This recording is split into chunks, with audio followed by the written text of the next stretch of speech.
Alright, to make this as clear as day so some people can understand it. The Rock went to a Colorado football game, University of Colorado, Boulder football game. He shows up on SmackDown on Friday in Denver. It was clear that he was coming back and he was talking to them for something, right? Word is the 3rd. On January 3rd, he locked in the match with Roman and Paul Heyman, who are booking Bloodline stuff, as we know now. So he locks in the match on January 3rd. He comes back, he beats up Jinder, and he gets on the mic and he promotes the match. So in storyline, The Rock has promoted the match. The Rock then completes the process of becoming a director of the board, and this is key because The Rock is now Triple H's boss at that point. The Rock has stake in the company, he has shares, he has a seat on the board, which Triple H does not have. And remember, the board elects and hires and fires these people. He becomes Triple H's boss. At that point, Triple H has no power compared to The Rock.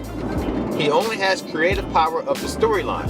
So what does Triple H do? He flexes that power for one last gasp of air. And what does he do? I'm booking Cody Rhodes to win the Royal Rumble. Why? Because guess who was part of the storyline authority when people hijacked the show in 2013 for Daniel Bryan? Guess who was part of that? To the point where they had to take The Rock off the cover of the video game and put Daniel Bryan on. To the point where they stretched it out all the way to Mania so they could sell WS t-shirts when they hired extras to come in the ring and make it look like people were jumping the barricade. Triple H was a huge part of that. Daniel Bryan talks about this, how him and Triple H was like, no, we gotta wait, we're getting them riled up, we gotta wait a little bit longer. And they waited all the way till Mania to give Daniel Bryan his moment and stretch out the gas movement. The We Want Cody movement, it didn't have to happen because Cody could have just lost. He didn't need to win the Royal Rumble. But why does Cody win the Royal Rumble? Because Paul knows he can't send Cody to Seth Rollins. The fans weren't going to accept it. It only made sense if Nakamura, Gunther, or CM Punk won the Royal Rumble if you're sending somebody at Seth. It makes no sense for Cody Rhodes to win the Royal Rumble and challenge a guy he beat 3 times already. Also booked by Triple H and Vince McMahon, because they were both there when Cody first came back. So they know they're kind of in a corner with this Cody thing. The people want the payoff, but The Rock was already booked himself, but still, he's your boss. He can overrule you. So then you use the fans to overrule being overruled, and you put Cody in the match anyways. A match that wasn't supposed to happen. So now we had Cody coming out saying, I won't see you at WrestleMania, looking all sad. And then the fans really turned up the We Want Cody movement.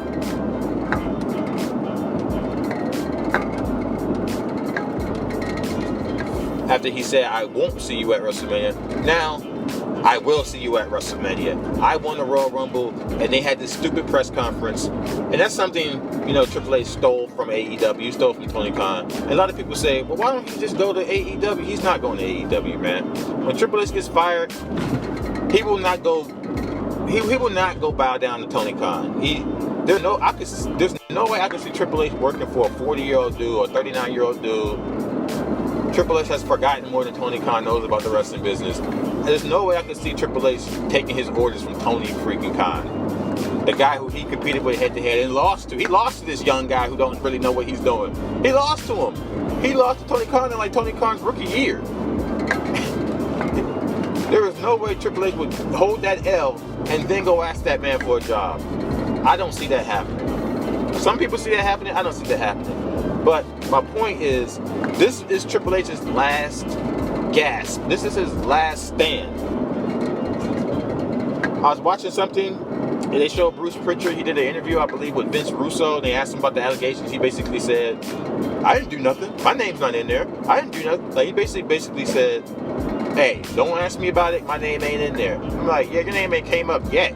Wait till they get Vince's phone. Like, wait till they get these phone records, these deep records. Wait, Paul, Bruce, Michael Hayes, Stephanie, Oh, there's a lot of people who are going to be implicated who knew things. And you got to remember, there's victims, allegedly. Because I don't know if Vince did any of this, by the way. I'm not making a Vince video ever. Don't look for that on this channel because I have my own personal reasons why I'm not going to do that. But Vince McMahon, if there is going to be a lengthy investigation, they're going to find all these text messages. They're probably going to find videotape that other people recorded, because you know WWE records everything behind the scenes. They're going to find a lot of this stuff. And a lot of these people are going to be implicated that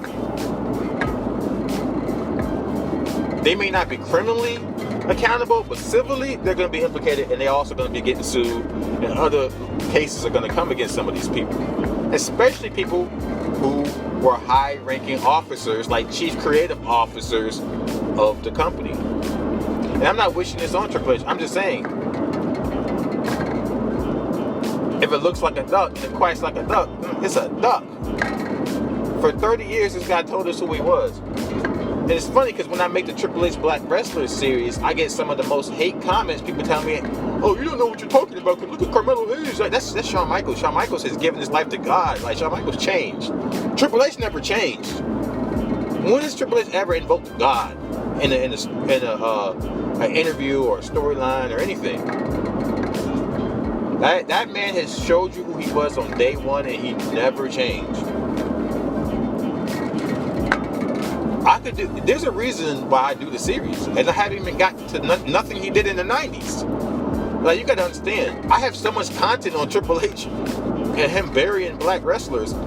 That series is gonna have at least, it's gonna have well over 30 episodes. If I'm on number 7 already, it's gonna have well over, it might even have 50 something, maybe 100 episodes. That series can go on for quite a while for the things he's done in the past. Once I start going back in time, like, I never did a video of him burying Kofi Kingston. Yeah, the reason why Kofi had to drop the Jamaican gimmick is because of Triple H. Do your research.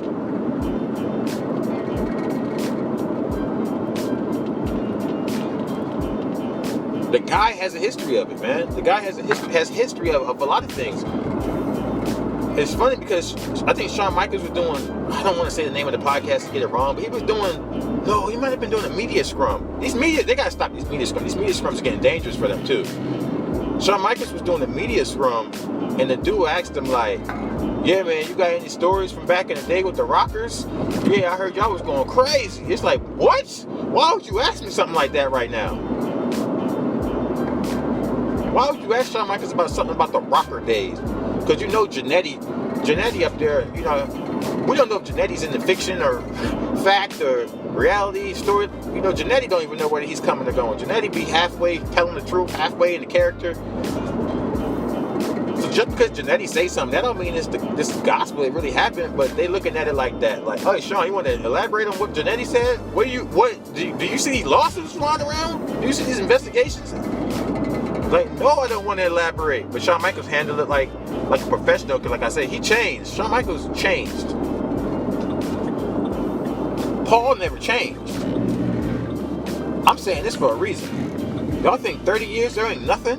There ain't no evidence, no smoking gun, nothing that's going to connect Paul to anything that's going on right now. I'm telling you. I'm telling you, stay tuned. I'm telling you to stay tuned. Stay tuned.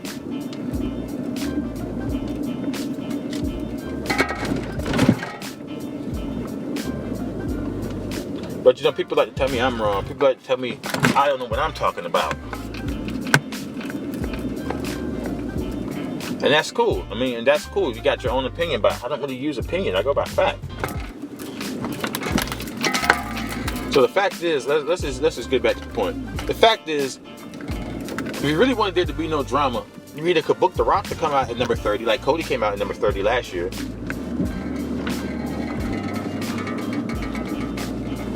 I'm not going to fantasy book this, but you could have booked The Rock to come out at number 30. Or like I said, you could have just had Gunther or CM Punk win it, which is a more likely, or Nakamura win it, which is a more likely explanation to have one of them continue a storyline against Seth Rollins. It doesn't make any sense for Cody Rhodes to win it when he wasn't going to finish the story this year. Once The Rock came back and him and Roman locked in, that story wasn't getting finished until SummerSlam, What's the next pay-per-view? That story wasn't getting finished until earliest WrestleMania Backlash. That would probably be the complete earliest he could finish the story. I mean, other than that, that story wasn't getting finished. They was locked in for another match. But now we got to take that match away because Paul played politics. So y'all say Dwayne played politics. Dwayne's his boss. Dwayne just called his shot. He didn't play no politics. I'm the boss. If you overrule the boss, you're playing politics. And you're using the fans to do it. And you're trying to ruin the company image. You're trying to get people to boo and hijack shows. And just pretend like they're so unhappy. You're the one playing politics. Not the boss. See, y'all gotta get off that. The Rock is his boss now. I know this is hard to comprehend for some of you. Because some of you are like in the wrestling bubble. But let's get away from the wrestling bubble. In real life, The Rock is Triple H's boss. The Rock has board meetings where the doors closed and Triple H can't come in that room. The Rock has Ariel Manuel's phone number and they talk about things that Triple H has nothing to do with. This is real life business, bro. This is a $1 billion company. And you really think The Rock, a guy who's known to hold grudges, who held a grudge against Tyrese, he held a grudge against Vin Diesel. Like, The Rock holds grudges. Like, people say, oh, The Rock has a no-lose contract in his movies because he always wants to win. And he does it in real life, too. The Rock wins in real life, too. All these people who say something crazy about The Rock, look at what happens to those movie series. Look at what happens to those people's individuals. You talk about The Rock crazy, you're going to have a hard time in Hollywood. He don't play that. You know, Dwayne don't play that. You think taking this match, something that got to do with his family, and them attacking his daughter, you think taking this match away from him is going to end well for these people? Bro, I laugh at that. That's laughable.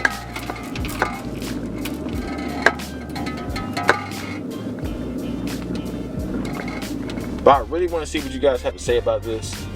Shout out to everybody in the comment section, everybody who's been holding it down. You know who you are. Hopefully we get up to the monetization so, you know, we can start doing some things. I want to do giveaways and all that, but gotta have the bread, man. I ain't finna give away out of my pocket and y'all leave me 30 hate comments a day. That's what it is. Once we get up there, I can share some of the success. Like I say, when this channel succeeds, you succeed as well, bro. So, shout out to that, man. We out.